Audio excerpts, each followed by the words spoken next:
Bonjour à tout le monde. Aujourd'hui, je vous propose une vidéo tutoriel qui sert à présenter un logiciel, le logiciel Zotero, qui est un logiciel gratuit qui fonctionne sur toutes les plateformes et qui est super utile pour gérer les références bibliographiques quand vous avez besoin d'écrire un mémoire, une thèse, un travail de TER ou un article scientifique qui permet deux choses. En fait, il va permettre de récupérer les références depuis les sites internet où vous les trouvez. Et la deuxième chose, il va permettre une interface très facile et très fonctionnelle avec le logiciel de traitement de texte que vous utilisez, donc que ce soit Word ou LibreOffice. Voilà, donc si vous ne connaissez pas encore Zotero ou si vous n'utilisez pas de logiciel de gestion de références bibliographiques, je vous invite vraiment à regarder ça parce que ça fait gagner un temps fou quand on sait s'en servir. Donc je vous laisse tout de suite avec la vidéo tutoriel démonstration de comment on utilise Zotero. Alors, voilà à quoi ressemble le logiciel Zotero. Là, je viens juste de l'ouvrir. Il est actuellement, enfin, il a l'air relativement vide. Et en fait, je vais vous montrer un petit peu comment ça fonctionne, comment on intègre des choses dans une bibliothèque. Donc la première chose que je vais faire ici, c'est créer une nouvelle bibliothèque et souvent le plus simple, c'est de créer soit par thème, soit par, travail que vous avez à faire. Donc par exemple ici mon mémoire de licence. Hem et puis là, en fait, je vais aller insérer toutes les références bibliographiques qui sont utiles pour mon mémoire et toutes les références, peut-être même plus d'ailleurs, que celles que je vais insérer dans mon mémoire à la fin. Donc je peux le faire de différentes manières. Je peux le faire ici en cliquant sur le plus, et en insérant manuellement un article de journal, un livre et cetera. Je peux aussi le faire avec la petite baguette magique, si je connais, par exemple, l'ISBN, donc ce sont les chiffres qui sont sur le code barre des livres, le DOI qui sont c'est une série de caractères qui identifie de manière unique, chaque article qui est publié. PMID, c'est pour, la base de données PubMed et cetera. Donc si je connais cet identifiant unique, donc globalement le code barre de ce que je veux, insérer, je pourrais le faire comme ça. Bon, il y a beaucoup plus simple en fait, donc je ne vais pas du tout le faire comme ça. Je vais vous montrer comment on fait pour insérer des documents dans une bibliothèque, Zotero. Donc pour cela, en fait, je vais aller sur, internet.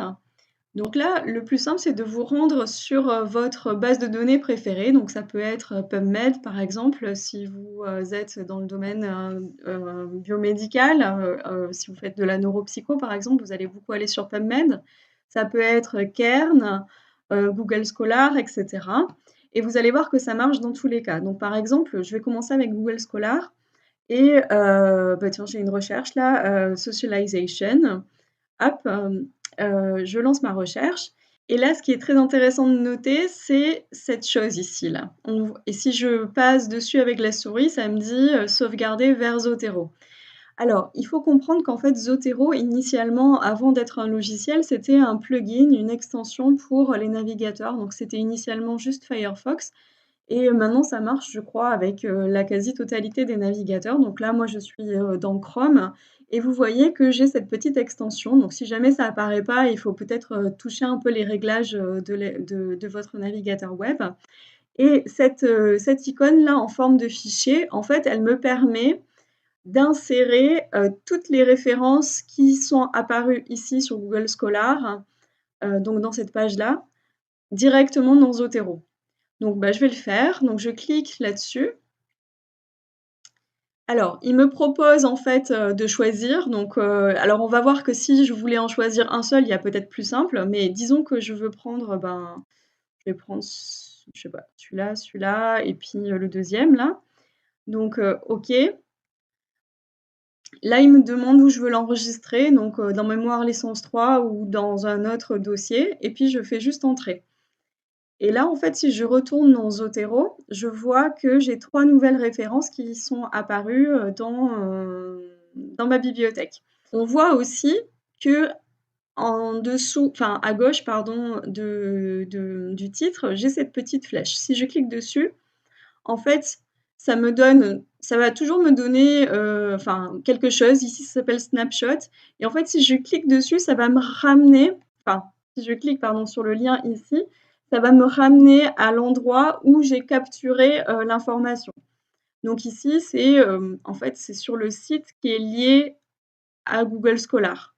Donc c'est le site de la revue et en fait, si j'avais cliqué pardon, on l'a pas vraiment vu, mais si j'avais cliqué sur, l'article, il est où? Donc c'est celui-là visiblement. Si je clique là-dessus depuis Google Scholar, en fait, ça va m'amener ici. Donc c'est cette page-là que Zotero a capturée pour moi, donc il m'en a fait une capture d'écran. Je reviens en arrière et si je reviens dans Zotero, là vous voyez qu'il m'a aussi capturé, le texte en PDF directement parce qu'il était disponible, donc c'est, pas toujours le cas. Là, on a eu du bol, et donc j'ai mon PDF de 31 pages qui était disponible et Zotero l'a récupéré et l'a stocké en fait sur mon ordinateur, on voit le chemin qui est utilisé. Alors, du coup, vous voyez, enfin, je ne sais pas si vous voyez, mais vous devriez voir, si vous avez déjà fait un peu de recherche biblio, à quel point c'est super pratique. Donc, déjà, on a bien la référence comme il faut. On a en plus, là, qui s'est mis de manière automatique dans Google Scholar, le full text, donc l'article en texte intégral, facilement. Et puis, heu, aussi, on va pouvoir faire d'autres choses. Par exemple, on peut ajouter avec cette petite icône une nouvelle note.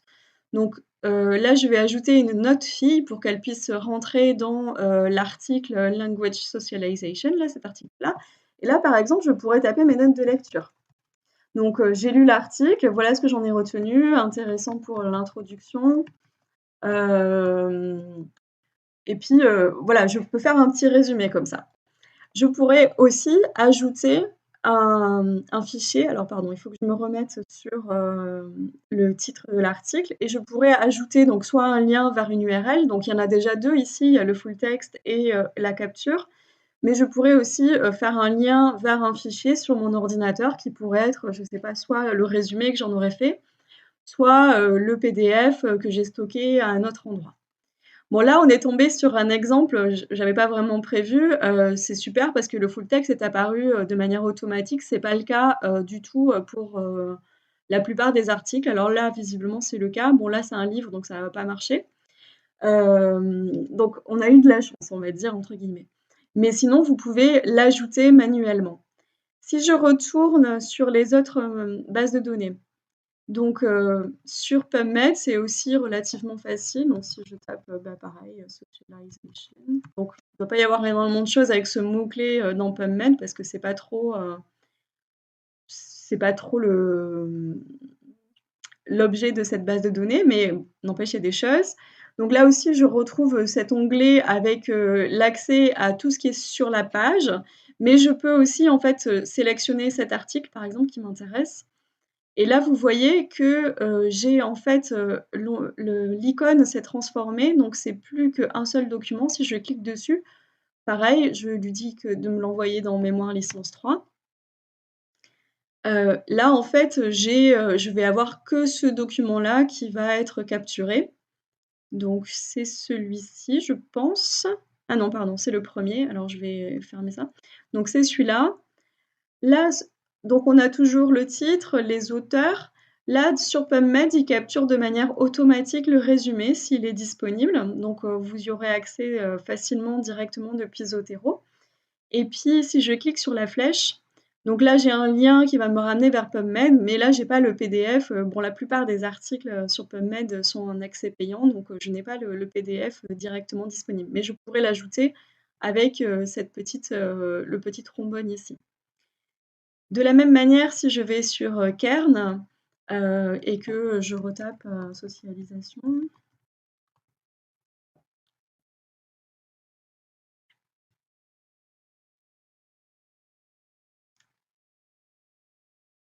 Voilà, bah, je sais pas, on va prendre celui-là. Donc c'est un ouvrage, donc il a reconnu que c'était un livre. Hop, je clique dessus et puis, c'est récupéré aussi dans Zotero. Donc ici, ah mince, je suis revenue, excusez-moi. et si je remonte, voilà ce qui m'a capturé sur ce livre. Donc le titre, l'auteur, le résumé et puis les caractéristiques du livre. Il faut faire attention parce que des fois, il fait quelques erreurs, hein.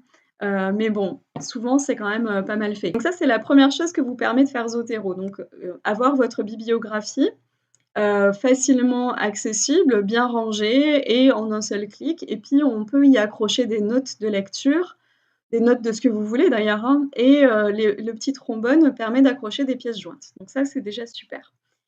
La deuxième chose qui est super avec Zotero, c'est qu'on peut travailler à plusieurs. Alors je ne vais pas le montrer, mais en fait, vous pouvez partager, des bibliothèques, entre, plusieurs, membres, donc en créant des groupes en fait, il faut créer des groupes et vous pouvez aussi, et ce qui est vraiment super pratique dans certains cas, synchroniser entre plusieurs, ordinateurs. Donc en fait là, vous êtes, reliés à un compte, sur un cloud et donc d'un ordinateur à l'autre, vous vous connectez à votre compte et puis vous avez accès partout à votre bibliothèque mémoire, licence 3. Donc c'est quand même super, pratique et surtout pourquoi c'est très pratique Zotero, c'est le troisième point que je veux souligner et qui est vraiment qui fait pourquoi on l'utilise, pardon.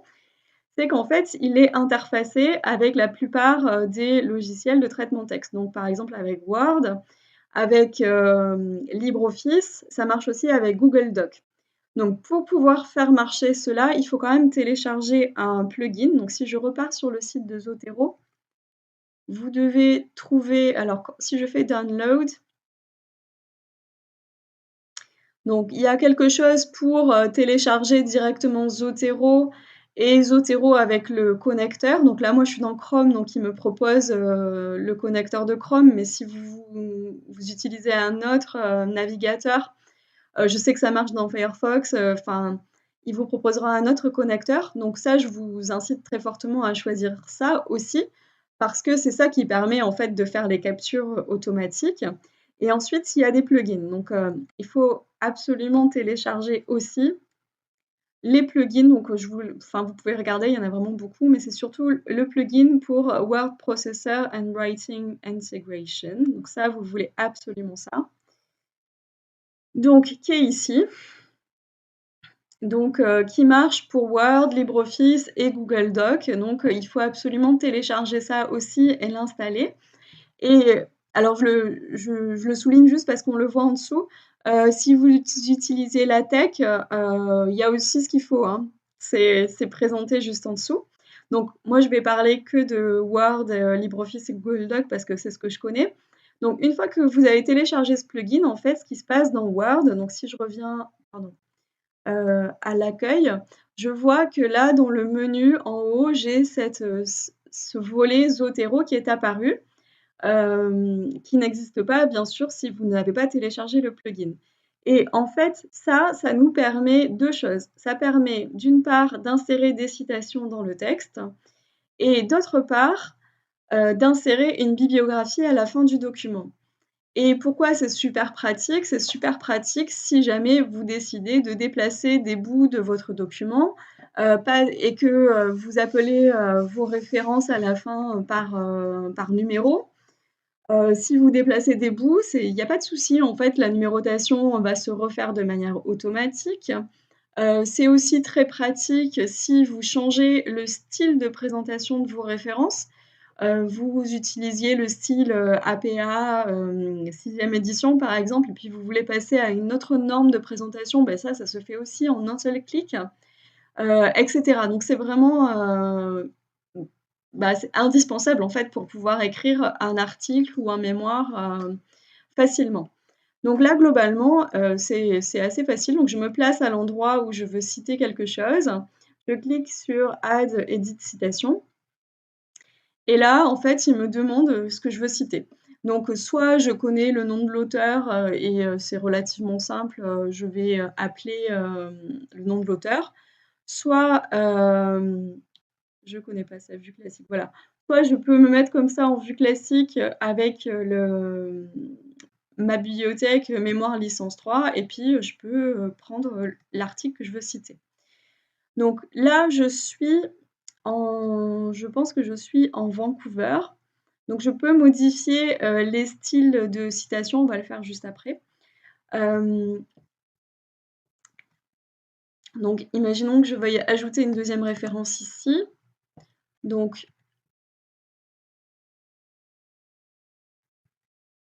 je clique sur Add citation et puis, bah, là, par exemple, hem, je peux taper, les premiers noms de l'auteur qui m'intéressent, ou, les premiers mots du titre et donc, je sais pas, j'avais quelque chose avec language, il me semble, voilà. Donc je clique, je tape ça et je sélectionne. Je pourrais citer plusieurs, sources à la suite, par exemple, avec, bah, tiens, ce livre, La socialisation, parfait et donc là, il me le propose, comme il faut de, virgule 3. Maintenant, je veux insérer ma bibliographie, donc je vais juste me placer à l'endroit où je veux insérer ma bibliographie. Par exemple, je mets un titre, référence bibliographique et ici add, edit, bibliographie. Donc là, pour l'instant, je fais add parce qu'il y en avait pas et de manière automatique, les références sont apparues. Alors, selon le style que j'ai sélectionné. Actuellement, on est sur le style, Vancouver, donc du coup, c'est dans l'ordre d'apparition, donc ça, c'est la première référence que j'ai citée probablement et cetera. Je peux changer ça en cliquant sur Documents préférences, donc là, j'étais sur Vancouver, je peux prendre le style APA qui est aussi très utilisé. Voilà et donc ça m'a modifié, la présentation de la bibliographie. Donc là, c'est par ordre alphabétique d'auteur et puis ça m'a aussi modifié l'appel des références. Là, on est en auteur, puis année, alors que, en Vancouver, on était, avec des chiffres uniquement. Donc du coup, on peut changer, comme cela le style. Donc alors, on peut aussi pardon, si je vais dans documents préférences, on peut modifier les styles avec gérer les styles. Donc ça demande un peu plus d'habitude. Je vais pas du tout vous le montrer ici, mais vous pouvez en fait partir d'un style qui, ressemble un petit peu à ce que vous voulez et faire les modifications qui sont nécessaires. Par exemple, si, on vous a demandé, de citer vos sources d'une façon très particulière, vous pouvez partir du style qui ressemble le plus à ce qui est nécessaire et puis le modifier manuellement et après ça sera répercuté de manière automatique. Vous pouvez, aussi importer des styles. Par exemple, si des journaux, ont publié un style pour Zotero où, il y a en fait des styles qui sont disponibles, déjà créés par d'autres utilisateurs, on peut aussi les importer. Donc ça, c'est vraiment super. Si jamais vous savez pas trop quel style utiliser, si vous êtes plutôt dans les sciences humaines, un grand classique, c'est le style, celui-là là, le style APA et en médecine, en biologie, un grand classique, ça va être le style Vancouver. Voilà, dans les grandes lignes, en fait, le fonctionnement du logiciel Zotero. Il y a bien sûr plein d'autres fonctionnalités, hein. Je fais, vraiment un tutoriel, pas à pas, mais vous pouvez très facilement, vous, familiariser avec ce logiciel qui est assez intuitif. Les choses qu'il faut savoir, en fait, c'est que, ce qui est vraiment très pratique dans Zotero, c'est quand on l'utilise avec une extension, un plugin dans son moteur de enfin pardon, dans son navigateur web. C'est ça qui fait vraiment toute la force de Zotero et ensuite, il faut installer un intégrateur pour pouvoir, l'utiliser aussi avec son logiciel de traitement de texte. Et on peut tout à fait utiliser et même c'est largement, recommandé et super pratique en fait d'utiliser, directement le logiciel pour prendre ses notes de lecture et pour pouvoir, tout retrouver et tout avoir dans un seul endroit et en plus, c'est accessible depuis, n'importe quel ordinateur. Voilà.